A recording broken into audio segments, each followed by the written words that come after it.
Welcome back here at Cardines Field as our pregame show continues. Now time for the manager's show. Joined by Newport Gulls field manager Mike Coombs. Skip, how are you? I'm good. How are you? I'm doing very well as the second season begins here today. All the stats, all the records, they reset to zero.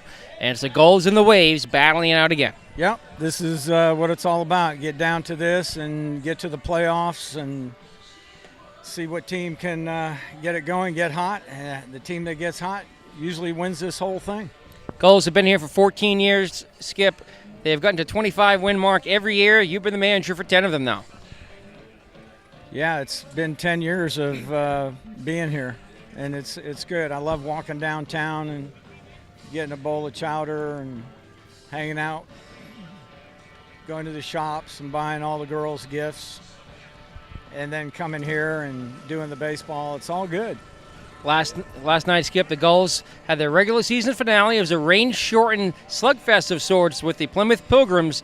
As Newport stopped Plymouth from getting to that 32-win mark, the Gulls still own the best record in league history. It was your 2006 score at 32-10. Well, you know, records are meant to be broken, and you got that guy up there, Greg Zerickson. He could have run a guy out there that, and not knocking the kid that threw yesterday, but he could have run somebody out there pretty. Maybe that has more innings and, to try to get that 32 plateau. But he didn't do that. He's saving his guys, which I would have done the same. We almost were shot here.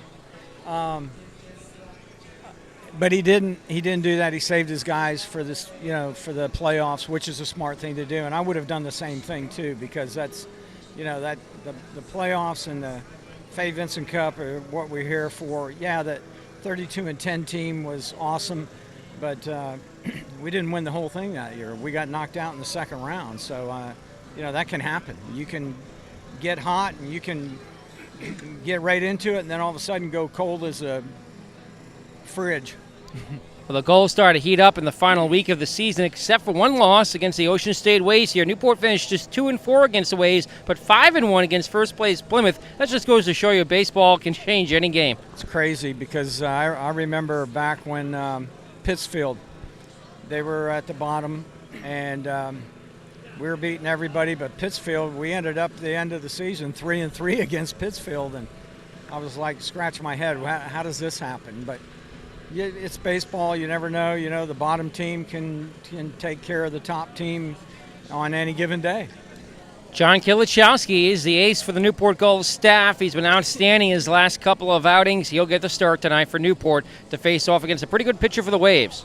Yeah, John does a great job. Gets out there very intense, very into the game. Coach Corbin did a great job recruiting this kid and getting him to Vanderbilt, and he's a quality kid and quality pitcher.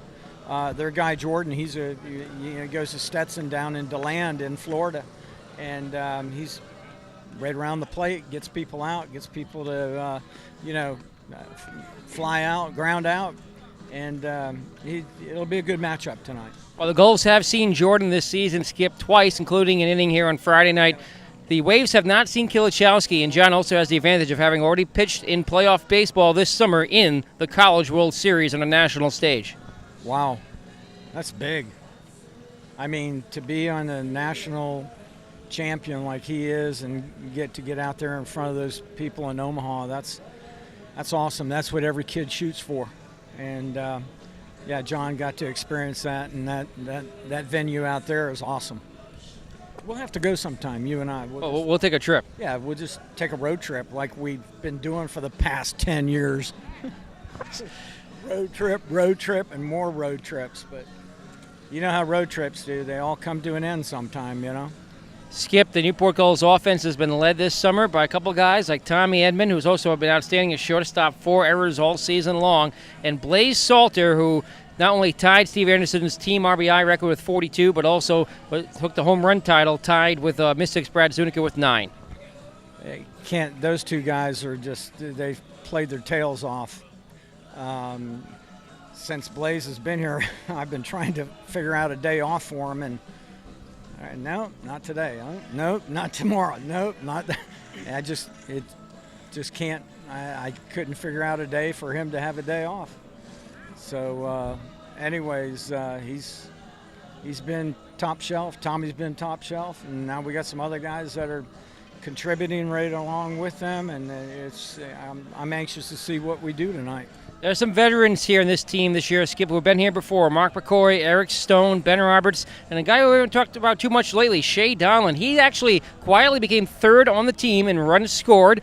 He was productive along the base pass for the Newport Gulls, and defensively just one error all summer for Shea. And he was right there in that bottom of the order spot and producing solidly for Newport. Yeah, Shea, I love him, just like a son. He's yes sir, no sir kind of kid, and just comes every day to play.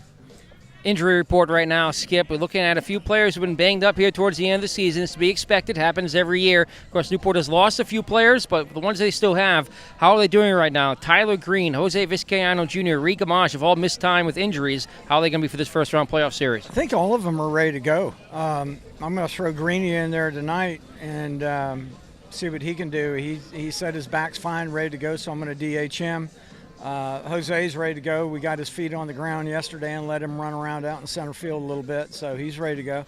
And Reed will be ready. So, all of them are ready to go. Looking ahead to Game 2, Game 3, our starting pitchers announced yet for the Newport Gulls. You see Brett Hanowich, the probable. For who? Game 2?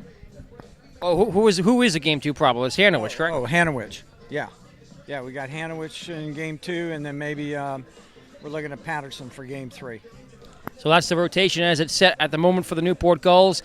Into the bullpen, of course, we saw Lane Bruner have the start last night against Plymouth. Mark McCoy pitched a couple innings as well. Who's going to be available tonight out of the pen for Newport? Is it all hands on deck? Well, we'll look at probably, and the rested is Rugel and Huberman. So, when chips are going that way or John's ready to, he's got 7-8 innings pitched, depending on pitch count or whatever. We're going to go to those guys. We want to nail the first one. The first one's extremely important. Got to win that first game. Finally, Skip, when you sum up baseball, when you sum up how to win a championship, how to win playoffs, you usually quote a number. You quote the number 1. Number 1. And you're talking about 1 inning, 1 out, 1 pitch at a time. 1 game at a time, too. We could throw that on the top. 1 game, 1 inning, 1 out, 1 pitch, 1 ejection. No ejections. No ejections. Pat Burns is on the field tonight. I just saw him. Yeah. They say nothing to him. Oh, well. Skip, looking forward to playoff baseball here tonight. Good luck against the Waves. We'll catch you before Game 2 tomorrow. Thank you, sir. Thanks, Skip. Newport Gulls baseball is next as our pregame show continues. Before we send it up to the booth, let's take a look at the last time these two teams met. It was a playoff atmosphere here on Friday night, but it went to the advantage of the Ocean State Waves, who took the season series 4 games to 2 Friday night here in Newport.